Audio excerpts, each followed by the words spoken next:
பிரதமர் ஹரிணிக்கு எதிராக தேரரின் குற்றச்சாட்டால் பரபரப்பு. அர்ச்சுனாவின் கதைகள் பிழை சுட்டிக்காட்டி சவால் விடும் குழு. காலி மாநகர சபை கூட்டத்தில் கடும் சண்டை, போத்தல்களால் தாக்குதல். அஸ்வசும நிவாரணங்கள் வாங்க குவிந்த மக்கள். ஜோன்ஸ்டன் பெர்னாண்டோவின் மகன் சற்று முன் கைது. வெள்ளம் என கூறி அரசாங்கத்திடமிருந்து 50,000 ரூபாய் வாங்கி எடுத்த அர்ச்சுனா எம்பி. கட்டுநாயக்க விமான நிலையத்தில் புதிய வசதியால் வெளிநாடு செல்ல இருப்பவர்களுக்கு மகிழ்ச்சி.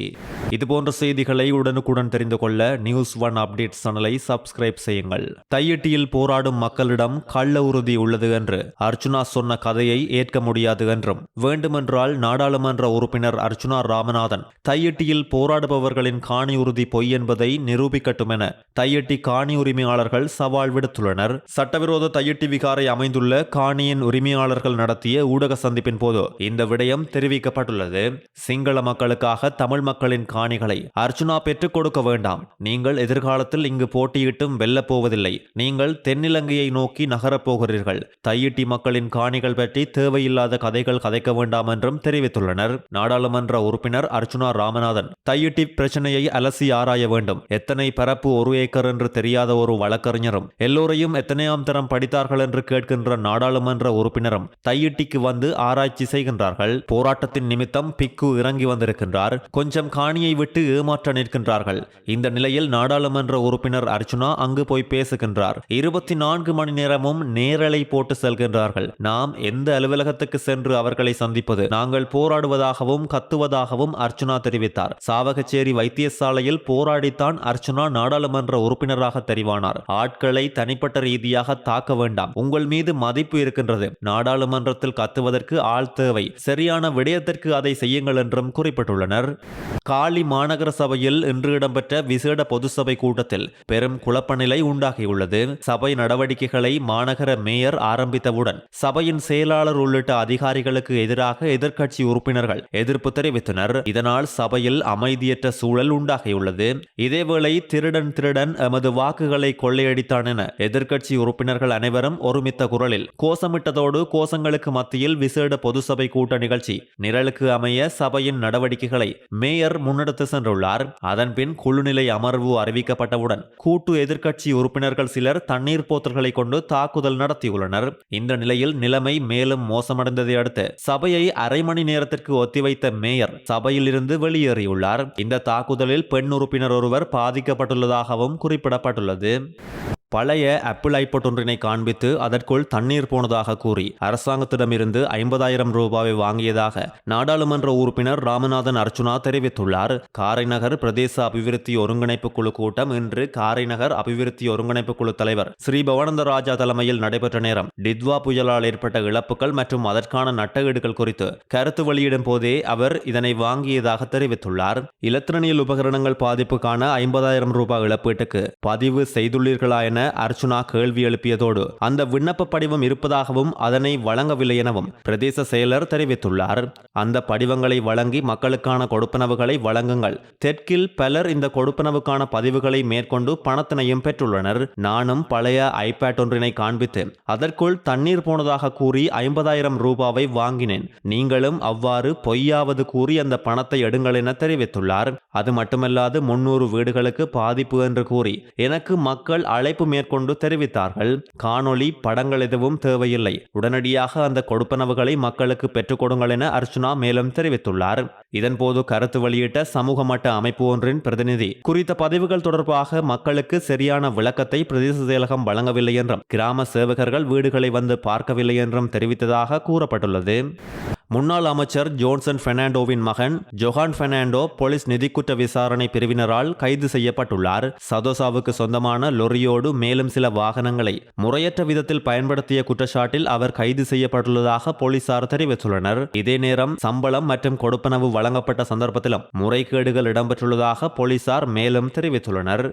கொழும்பு கல்கிசை விஜய வீதி அரசமரத்துக்கு அருகில் அமைந்துள்ள போலீஸ் சோதனை சாவடியில் மதுபான களியாட்டம் நடத்திய போலீஸ் சார்ஜென்ட் பெண்ணொருவர் கல்கிசை போலீசாரால் நேற்று கைது செய்யப்பட்டுள்ளார். கடுவலை பிரதேசத்தை சேர்ந்த 55 வயதுடைய போலீஸ் சார்ஜெண்டே இவ்வாறு கைது செய்யப்பட்டுள்ளார். கைதான போலீஸ் சார்ஜெண்ட் சிவில் பாதுகாப்பு அதிகாரியுடன் இணைந்து கல்கிசை விஜயவீதி அரசமரத்துக்கு அருகில் அமைந்துள்ள போலீஸ் சோதனை சாவடியில் திங்கட்கிழமை இரவு 9:45 மணியளவில் மதுபான களியாட்டம் நடத்தியுள்ளதாகவும் இது தொடர்பில் கல்கிசை போலீசாருக்கு கிடைத்த தகவலின் அடிப்படையில் மேற்கொள்ளப்பட்ட சோதனையில் சந்தேக நபரான போலீஸ் சார்ஜெண்ட் கைது செய்யப்பட்டுள்ளதாகவும் தெரிவிக்கப்பட்டுள்ளது. தலவாக்கலை பிரதேச செயலகத்துக்கு பல பகுதிகளிலிருந்தும் அஸ்வசும மற்றும் நிவாரணங்களை வாங்குவதற்கு மக்கள் படையெடுத்த காரணத்தினால் கடும் இடநெருக்கடி நிலைமை ஏற்பட்டதால் அங்கு பணிபுரியும் ஊழியர்கள் வெளிநடப்பு செய்துள்ளனர்.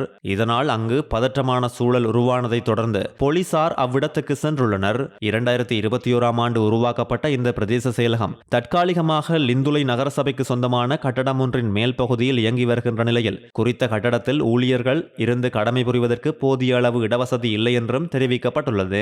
அத்தோடு பிரதேச செயலகத்துக்கு உட்பட்ட பகுதியில் சுமார் 34 கிராம சேவகர் பிரிவுகள் காணப்படுவதோடு 1 லட்சத்துக்கும் அதிகமான சனத்தொகை என்றும் தெரிவிக்கப்பட்டுள்ளது. அரசாங்கம் இம்மாத இறுதிக்குள் அஸ்வசம கொடுப்பனவுகளை பெற்றுக்கொள்ள நடவடிக்கை எடுக்கப்பட வேண்டும் என்று தெரிவித்த காரணத்தினால் சீரற்ற காலநிலையால் பாதிக்கப்பட்டவர்களுக்கான நிவாரணங்கள் பெற்றுக்கொள்வதற்காகவும் அதிகமான மக்கள் இங்கு சென்றுள்ளனர். குறித்த கட்டடத்தில் இடவசதி இன்மை குறித்து பல போராட்டங்கள் இடம்பெற்ற போதிலும் அவர்களுக்கு தீர்வு இன்னும் கிடைக்கவில்லை என்றும் எனவே அரசாங்கம் நிரந்தர தீர்வு பெற்றுக் கொடுக்கும் வரை கீழ்ப்பகுதியில் உள்ள 2 பாலர் பாடசாலை கட்டடத்தையாவது பெற்றுத்தர வேண்டும் எனவும் கோரிக்கை விடுத்துள்ளனர். டித்வா சூறாவளி ஏற்பட்ட காலத்திலும் அதனை தொடர்ந்து காலப்பகுதியிலும் மக்களின் நலனுக்காக பல்வேறு திட்டங்களை முன்னெடுப்பதாக அரசாங்கமும் ஜனாதிபதியும் பாராளுமன்றத்திலும் வெளியிலும் பல்வேறு வாக்குறுதிகளை வழங்கியிருந்தாலும் அவ்வாறு அறிவிக்கப்பட்ட சலுகைகள் நிவாரணங்கள் அதற்கு தேவையான வளங்கள் மற்றும் நிதிகளை மக்களுக்கு பெற்றுக் கொடுப்பதில் அரசாங்கம் முற்றாக தோல்வியடைந்துள்ளதாக எதிர்க்கட்சி தலைவர் சஜித் பிரேமதாச வெளிப்படுத்தியுள்ளார். ஒரு தகரத்துண்டு கூட சேதமடைந்தால் 10 லட்சம் ரூபாய் வழங்கப்படும் என்றும் முழுமையாக சேதமடைந்த வீடுகளுக்கு 50 லட்சம் ரூபாய் வழங்கப்படும் என்றும் வாழ தகுதியற்ற காணிகளுக்கு பதிலாக மாற்று காணிகள் வழங்கப்படும் என்றும் அரசாங்கம் உறுதியளித்த போதிலும் அவற்றில் இதுவரை எதுவும் நடைமுறைக்கு வரவில்லை என்றும் அவர் சுட்டிக்காட்டியுள்ளார். சிறிய மற்றும் நடுத்தர தொழில் முனைவோர் விவசாயிகள் உள்ளிட்ட அனைவருக்கும் வழங்குவதாக அறிவிக்கப்பட்ட இழப்பீடுகள் உரிய முறையில் வழங்கப்பட வேண்டும் என்றும் இல்லை என்றால் எதிர்காலத்தில் உணவு நெருக்கடி உருவாகும் அபாயம் உள்ளதாகவும் சஜித் எச்சரிக்கை விடுத்துள்ளார். அறிவிக்கப்பட்ட நிவாரணங்களை மக்களுக்கு வழங்க தவறினால் மக்கள் சார்பாக சட்ட ரீதியான நடவடிக்கைகளுக்கு செல்ல வேண்டிய நிலை உண்டாகும் என்றும் டித்வா சூறாவளியால் பாதிக்கப்பட்டவர்களின் உரிமைகளை பாதுகாக்க ஐக்கிய மக்கள் சக்தி சட்டக்குழு ஒன்றை ஸ்தாபிக்க உள்ளதாகவும் அவர் தெரிவித்துள்ளார்.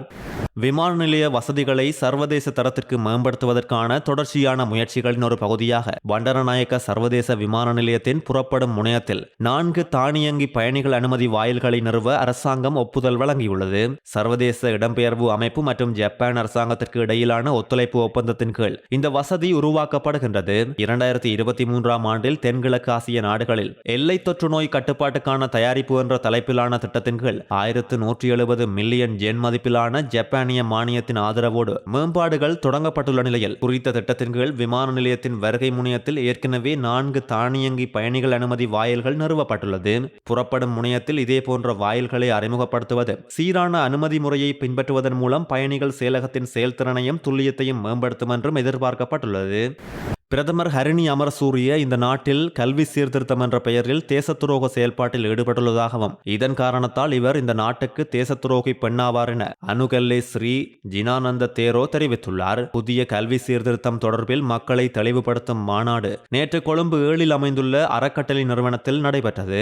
இந்த நாடு சிங்கள பௌத்த ராஜ்யமாக பல நூற்றாண்டுகளாக நடைமுறையில் இருந்து வருகின்றது. இவ்வாறான ஒரு நாட்டுக்கு பிரதமர் LGBTQ ஊக்குவிப்பு நடவடிக்கையை முன்னெடுக்கின்றார். இவர் வெளிநாட்டு நிகழ்ச்சி நிரலை செயல்படுத்தி இந்த நாட்டின் கலாச்சாரம் மற்றும் ஒருமைப்பாட்டை குழி தோண்டி புதைப்பதற்கான திட்டங்களையே தீட்டியிருக்கின்றார். நாட்டின் ஜனாதிபதி கண்டியில் மகாநாயக்க தேரர்களிடம் LGBTQ-வை ஊக்குவிக்க மாட்டோம் என்று சொல்லிவிட்டு அன்றே கண்டி வைத்தியசாலையில் பாலியல் மாற்று சத்திர சிகிச்சைக்கான தொகுதியை ஆரம்பித்து வைக்கிறார். மேலும் LGBTQ ஊக்குவிப்பு செயற்பாடுகள் அரசின் அனுசரணையில் கொண்டு செல்லப்படுகின்றது. அத்தோடு பெண் நாடாளுமன்ற உறுப்பினர்களின் கூட்டமைப்புக்கு அதை ஊக்குவிப்பதற்காக $1 மில்லியன் கணக்கில் கொடுக்கப்பட்டுள்ளது என்றும் குற்றம் சாட்டியுள்ளார்.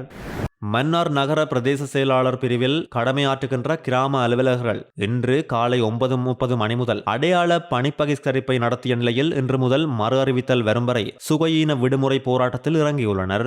நேற்றைய தினம் காலை மன்னார் நகர பிரதேச செயலகத்தில் புதுக்குடியிருப்பு கிராம அலுவலர் தனது அரச கடமையில் ஈடுபட்ட போது பிரதேச செயலகத்திற்குள் நுழைந்த கும்பல் குறித்த பெண் கிராம அலுவலரை தாக்க முற்பட்டதோடு அவரை தகாத வார்த்தைகளால் பேசி அவரது கடமைக்கு இடையூறாக செயற்பட்டுள்ளனர். அவர் ஒரு பெண் கிராம அலுவலர், அவரது கௌரவத்துக்கும் இந்த விடயம் பாதிப்பை ஏற்படுத்தியுள்ளதாகவும் குறித்த சம்பவத்துக்கு கிராம அலுவலர்கள் மற்றும் மன்னார் நகர பிரதேச செயலக உத்தியோகத்தர்கள் கண்டித்ததோடு இன்றைய தினம் காலை குறித்த பெண் கிராம அலுவலரை தாக்க முற்பட்ட குறித்த நபர்களை கைது செய்து சட்ட நடவடிக்கைகளை மேற்கொள்ள வேண்டும் என்ற கோரிக்கையை முன்வைத்தே குறித்த போராட்டத்தை முன்னெடுத்துள்ளனர். இதுபோன்ற செய்திகளை உடனுக்குடன் தெரிந்து கொள்ள நியூஸ் 1 அப்டேட் சேனலை சப்ஸ்கிரைப் செய்யுங்கள்.